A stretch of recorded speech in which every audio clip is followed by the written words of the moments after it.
like in tons of Netflix kid shows. These are not just shows, they're sermons. They're demonic anti-sermons. Like it's reverse discipling your kids. So that's what people need to understand. What you are seeing is the outcome of a covert strategy that was hatched in 1987 by two gay rights activists. All right, this is a book right here. It's called After the Ball.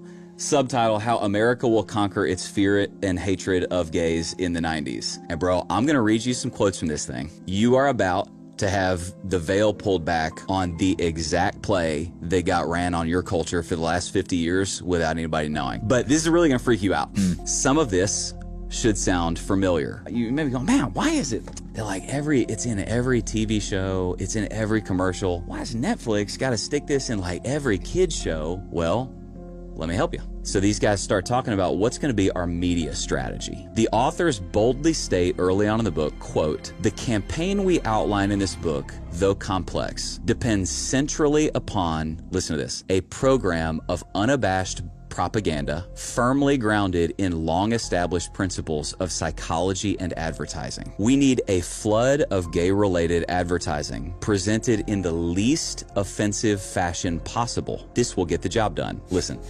If straights can't cut off the shower, they may at least eventually get used to being wet. So they're laying this out in 87 so that it will desensitize them to the fact that this is not right, true, good, or normal. Bro, this is nuts. First, we will get our foot in the door by being as similar as possible to the straights. Then and only then, when your one little difference, orientation, is finally accepted, can you start dragging in your other peculiarities one by one. You hammer in the wedge narrow end first. As the saying goes, allow the camel's nose beneath the tent and his whole body will soon follow. So if you're asking the question, why is it that in the last 10 years, 20 years, it went from just like, you know, normal same-sex couple on Will and Grace, and now we're doing like furries. We got trans people in kids cartoons, and like we got pride parades in Portland where like they're getting city permits to walk around naked in BDSM